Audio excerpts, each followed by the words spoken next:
एक मान्यता है, आप अगर गंगा से जल लेते हो तो गंगा को वो जल लौटाना भी पड़ता है।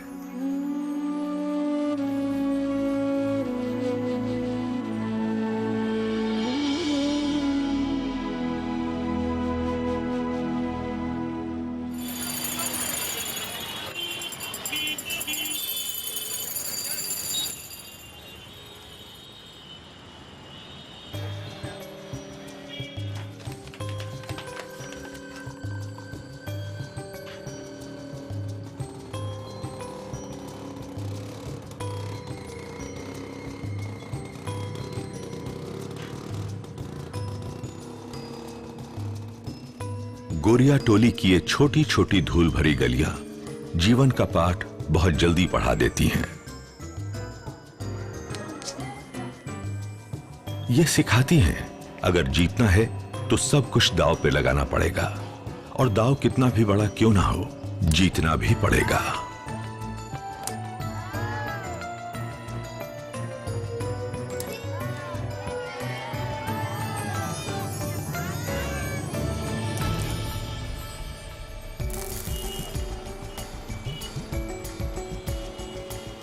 ये कहानी जितनी अनोखी है उतनी ही प्रेरणादायक भी है। कुछ करने और कर दिखाने का जोश ही था जो एक लड़के को भारत के छोटे से बाजार से उठाकर लंदन के मेटल एक्सचेंज और फिर वहां से न्यूयॉर्क स्टॉक एक्सचेंज तक ले गया।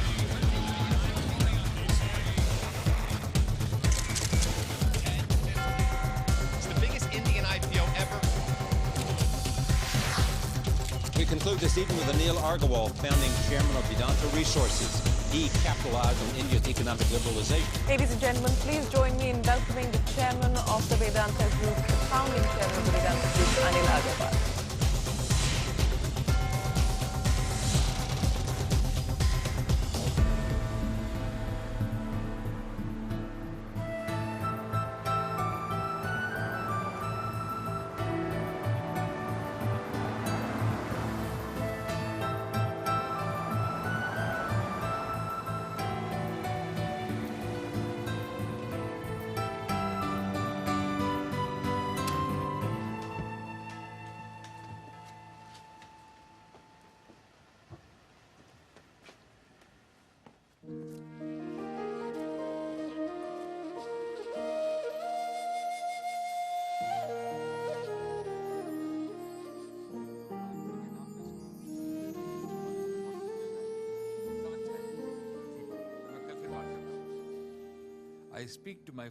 मैं अपने पिताजी से रोज बात करता हूँ।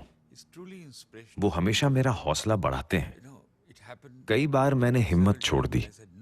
मैंने कहा अब मैं और आगे नहीं जा सकता, मगर पिताजी ने कहा अनिल तुम कर सकते हो, एक कोशिश और करो। मैंने की और कामयाब हुआ, और ये एक बार नहीं कई बार हुआ है। जब मुझे लंदन आना था वो संभव नहीं था। मैं सोचता था क्या करूंगा, लेकिन फिर यहां भी तो कोई सफलता नहीं मिल रही थी जिसकी आशा थी।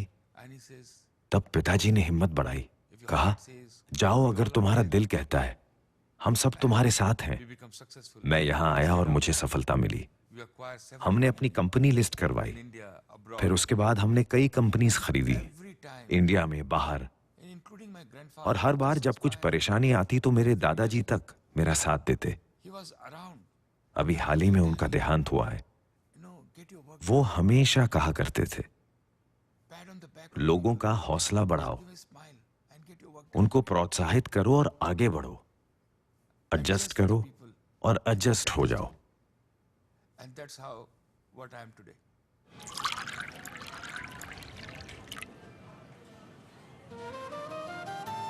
अनिल ने चाहे जितनी भी कामयाबी हासिल की हो, पर वो हमेशा अपने अतीत से जुड़े रहे। उनका दिल भारत में बसता है। भारत का हर सपना उनका अपना सपना है। यह है मिलर स्कूल पटना, जहां अनिल ने 14 साल तक हिंदी मीडियम में पढ़ाई की।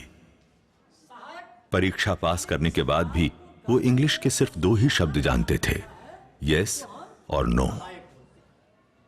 अनिल की अपनी शिक्षा तो बड़ी साधारण सी रही, पर उन्होंने हमेशा से बच्चों को शिक्षा के माध्यम से दुनिया का मुकाबला करने को प्रेरित किया।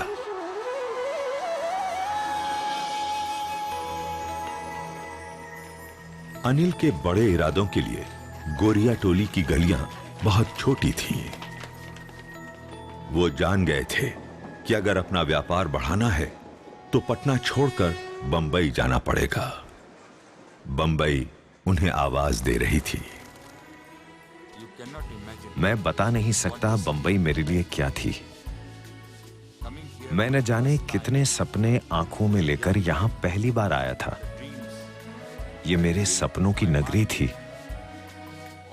वो सारी मशहूर जगह जो मैंने पटना में फिल्मों में देखी थी, वो सब मेरी आंखों के सामने थी।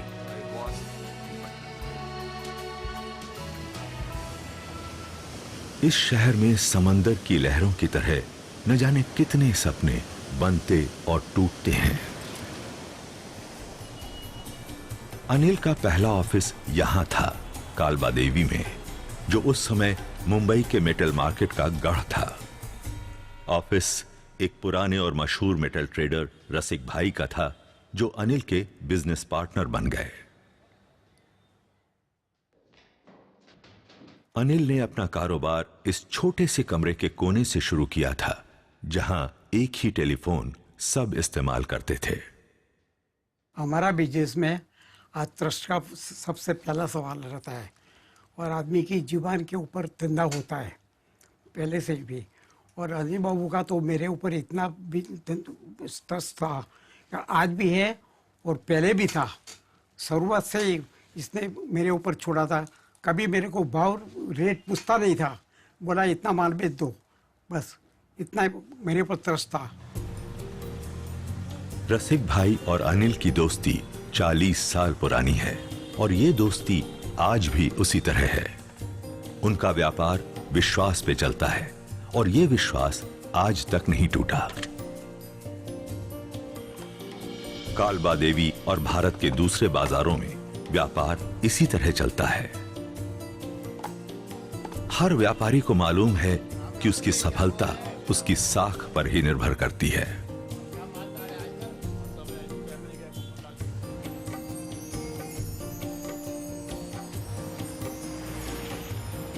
अनिल को जो व्यापारिक स्वभाव विरासत में मिला है, वो है बराबरी और साझेदारी। उन्होंने जहां भी अपना कारोबार फैलाया है, इन ऊंचे आदर्शों को साथ लेकर चले हैं।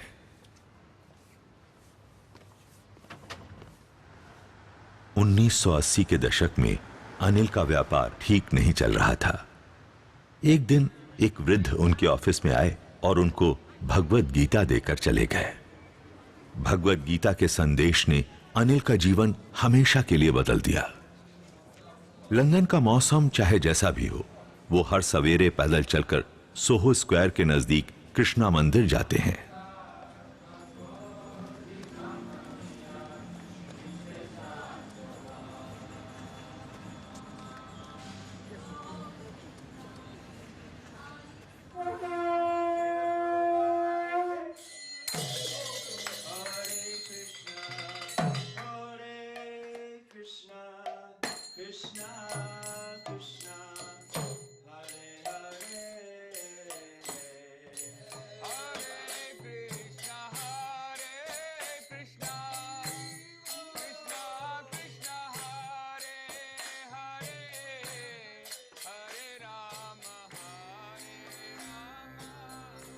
नियतं कुरु कर्म त्वं कर्म जायो ह्यकर्मणः शरीर यात्रा पुजते। भगवत गीता का संदेश है, कर्म करना तुम्हारा कर्तव्य है।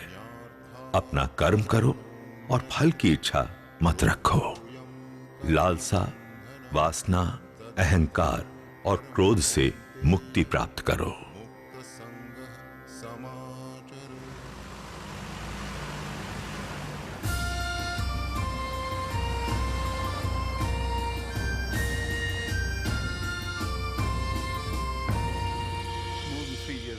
तीन साल पहले अनिल मुझसे यहीं मिलने आए थे। मुलाकात तो एक कप चाय की थी, मगर फिर हम इंडिया और अनिल के सपनों के बारे में बात करने लगे। मुझे अनिल बहुत दिलचस्प इंसान लगे, ऐसे इंसान जो आकांक्षावादी होने के साथ साथ बहुत पारदर्शी भी हैं। बात एक कप चाय तक नहीं रही। अनिल ने मुझसे पूछा, क्या यह संभव है कि हम दोनों की कंपनियां साथ मिलकर कारोबार कर सकें? सारे समझौते एक हाथ मिलाने पर ही हो गए, जो इस जमाने में कहां होता है। बहुत सी मुश्किलें आईं, मगर हमने साथ नहीं छोड़ा। हमने ठान लिया था कि कुछ भी हो जाए, हम अपने अपने शेयर होल्डर्स को निराश नहीं होने देंगे। जीत सबकी होगी। केन इंडिया की प्राप्ति से वेदांता ग्रुप को $150 बिलियन तेल और प्राकृतिक गैस का बाजार मिल गया। अनिल का लक्ष्य है कि भारत के कुल तेल उत्पादन में उनकी कंपनी का योगदान 50% हो। हमारे देश में सब कुछ है, तेल, प्राकृतिक गैस, खनिज लोहा, सोना, चांदी, उर्वरक। मगर हमें उत्पादन पर्यावरण का ध्यान रखकर करना चाहिए ताकि हमारा देश और आगे बढ़ सके। अनिल का कारोबार दुनिया में दूर दूर तक फैला हुआ है, मगर उनका दिल भारत से दूर नहीं रहता। उनकी दोस्त और हमराज उनकी पत्नी किरण हैं, जो पटना में उनके साथ ही पली बढ़ी है। वैसे तो ये घर बहुत बड़ा है, मगर अनिल सबसे ज्यादा खुश जहाँ रहते हैं वो है उनका कमरा, जहाँ वो टीवी देखते हैं, अपने घर वालों या दोस्तों से फोन पे बात करते हैं, नहीं तो बिजनेस के कॉन्फ्रेंस कॉल्स पे लगे रहते हैं। यही अनिल की दुनिया है। मुझे आज भी याद है जब शादी के बाद हम बॉम्बे में रहा करते थे। 400 स्क्वायर फीट का छोटा सा घर था, जो इस कमरे के साइज का होगा। हम तब भी उतने ही खुश थे जितने आज हैं। इस सुख सुविधा की वजह से नहीं, बल्कि इसलिए कि अनिल ने पूरे परिवार को जोड़ के रखा है।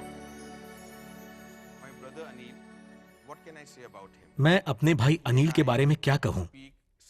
हम दिन में कई बार बात करते हैं। उनकी पारदर्शिता और ऊंची सोच से मैं हमेशा प्रेरित होता रहा हूं। अनिल परिवार के लिए समर्पित हैं, पिता तुल्य। उनका हर संभव प्रयास रहता है कि परिवार के हर सदस्य का सपना साकार हो। मेरे बेटे बेटियों के सब मिला के 8 बच्चे हैं। अनिल उन सब की अच्छी शिक्षा का, शादी ब्याह का, बिजनेस का, हर चीज का खुद ध्यान रखते हैं। मैं बचपन से पापा की लाडली रही हूँ। मैं बहुत शरारती थी और नखरे दिखाती थी, पर फिर भी पापा मुझे बहुत प्यार करते हैं। वो बचपन से ही मुझे अपनी बोर्ड मीटिंग्स में या फिर कॉर्पोरेट इवेंट्स में साथ ले जाया करते थे। मेरे लिए स्पेशली पिज्जा ऑर्डर किया जाता था। बस वो चाहते थे कि मैं उनके आसपास ही रहूं। इसलिए बचपन से ही मैं और पापा एक दूसरे के बहुत करीब हैं। जब अनिल अपने परिवार के साथ बंबई में आकर बसे तो उन्हें बहुत सी कठिनाइयों का सामना करना पड़ा। सबसे बड़ी चुनौती थी लेबर यूनियन, जो दत्ता सामंत की अगुवाई में काम बंद करवाना चाहती थी। अनिल के लिए वो बहुत मुश्किल भरे दिन थे। मैंने 1984 में 24 वर्ष की आयु में कंपनी ज्वाइन की। उस समय सब कुछ बिखर रहा था, कुछ ठीक नहीं चल रहा था। मैंने सोचा करियर के शुरू में ही ये सब क्या हो रहा है, मगर फिर मुझे अंदाजा हुआ कि यहाँ एक ऐसा व्यक्ति है जो हर कठिनाई का मुकाबला करना जानता है। अनिल जी की लगन और योग्यता ने सबको प्रेरित रखा और काम एक दिन भी नहीं रुका। जिस वक्त लॉकआउट की वजह से दूसरी कंपनियां नुकसान उठा रही थीं, उस वक्त अनिल ने समझदारी और होशियारी से काम लेते हुए दत्ता सामंत और उनके साथियों का आगे बढ़कर स्वागत किया।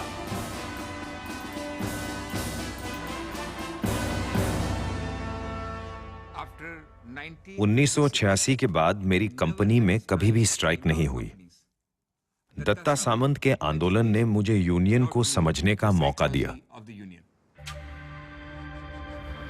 90 के दशक में सरकार बहुत से आर्थिक परिवर्तन ला रही थी। प्रतिबंध हटाए जा रहे थे, लाइसेंस राज खत्म हो रहा था।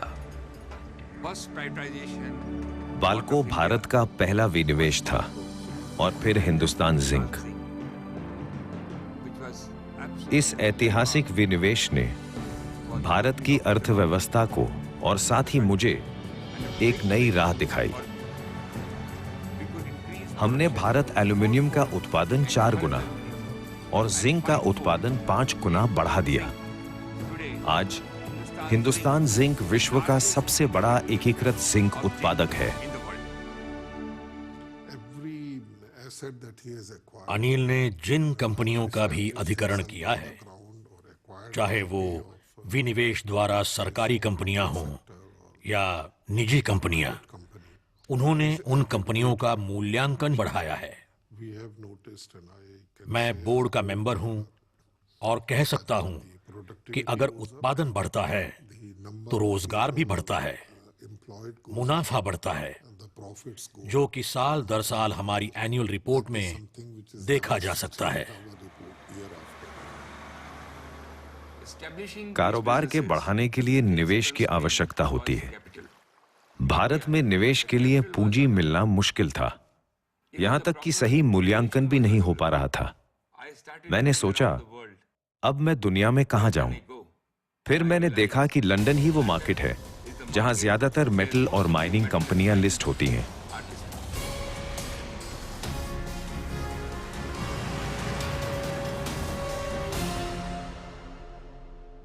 in 2003 में जब ये सब कुछ हो रहा था, तब तक दुनिया को मालूम ही नहीं था कि भारत भी मेटल और मिनरल्स का उत्पादन करता है।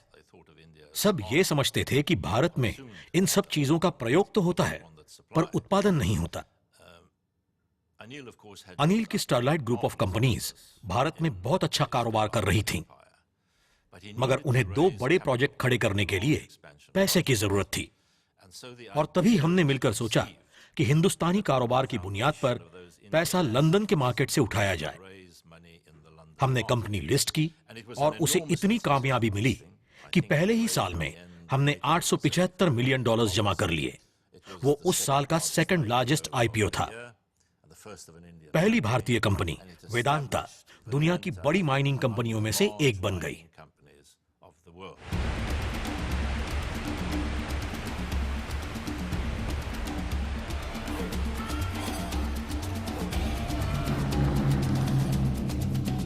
ज़ैम्बिया विश्व के सबसे बड़े कॉपर उत्पादक देशों में से एक है। 2004 में कॉनकोला कॉपर माइन के अधिकरण के बाद वेदांता ज़ैम्बिया में निवेश करने वाली सबसे बड़ी अंतर्राष्ट्रीय कंपनी बन गई और ज़ैम्बिया के घरेलू उत्पादन में 10% से ज्यादा का योगदान कर रही है।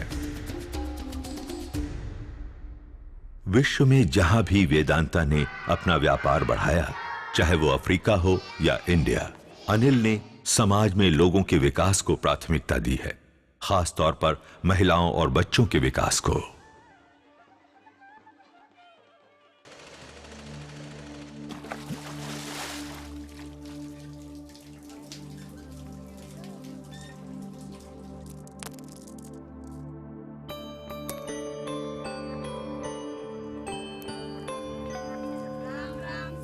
राम राम। मेरे लिए बिजनेस का मतलब धन दौलत जमा करना नहीं है, समाज को कुछ वापस देना भी है, विशेषकर उनको जिन्हें जरूरत है। मैंने और मेरे परिवार ने तय किया है कि हम अपनी संपत्ति का 75% समाज सुधार में लगाएंगे और उनको एक नई उम्मीद देंगे।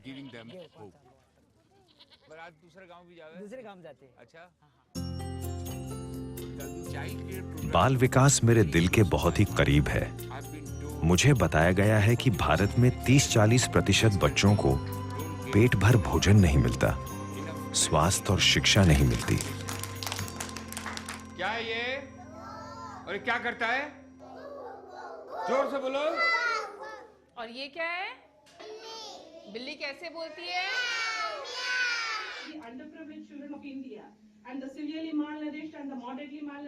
अनिल अपने सीएसआर में कार्यरत अधिकारियों से लगभग रोज बात करते हैं, उन्हें प्रोत्साहित करते हैं और उनका मनोबल बढ़ाते हैं।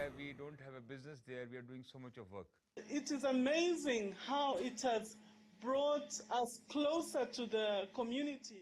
I've not known Mr. Anil. मैं मिस्टर अनिल अग्रवाल को ज्यादा दिनों से नहीं जानता Say that I've और ना ये कह सकता हूं कि उन्हें करीब से जानता हूं, known him very well.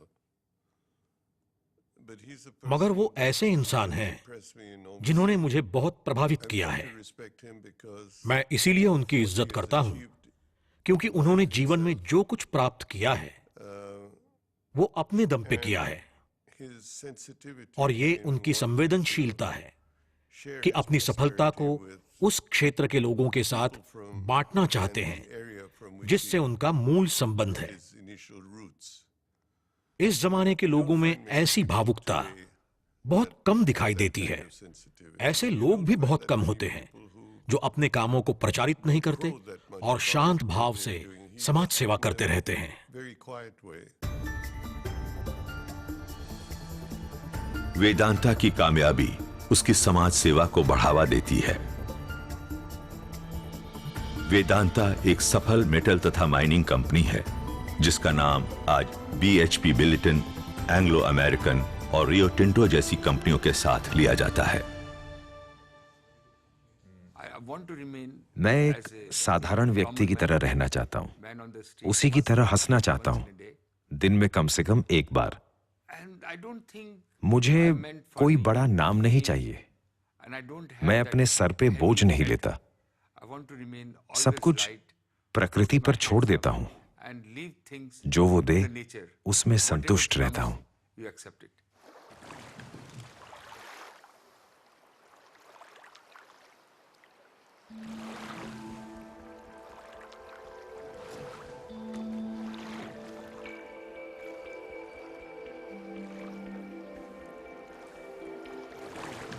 Anil का सपना है भारत को गरीबी और बेरोजगारी से मुक्त कराना।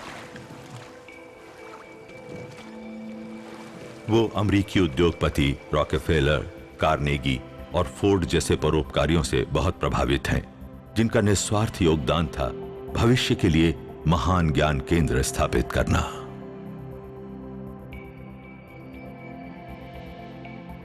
ऊंची शिक्षा और अनुसंधान को बढ़ावा देकर उन्होंने विकास और नई रचनाओं के लिए द्वार खोले।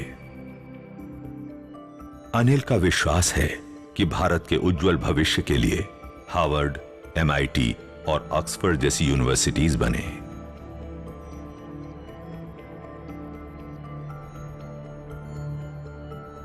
अनिल का मानना है कि आर्थिक प्रगति का कोई लाभ नहीं जब तक उससे समाज का विकास न हो।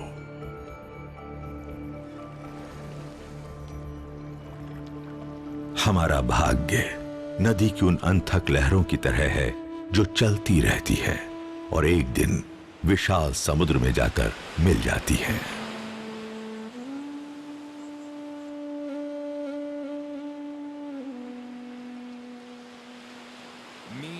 मैंने और मेरे परिवार ने फैसला किया है कि हम वेदांता यूनिवर्सिटी बनाएंगे, जिसके लिए $1 बिलियन अपनी तरफ से निवेश करेंगे, जिसमें उच्च शिक्षा, अनुसंधान और लिबरल आर्ट्स को बढ़ावा दिया जाएगा। ये भारत में एक ऐसा ज्योति कलश होगा जो दुनिया भर के विद्यार्थियों, वैज्ञानिकों, कलाकारों, इंजीनियर्स और मुख्य विचारकों को अपनी तरफ आकर्षित करेगा।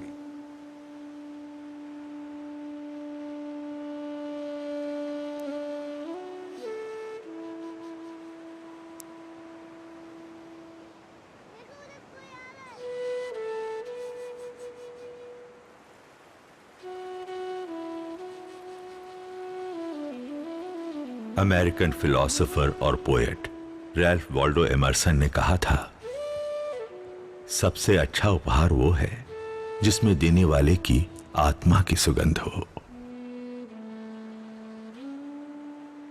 एमर्सन पर भगवद गीता का गहरा प्रभाव था, जिसमें कहा गया है, सच्चा उपहार वो है जो मन से दिया जाए और बदले में किसी फल की आशा न रखी जाए।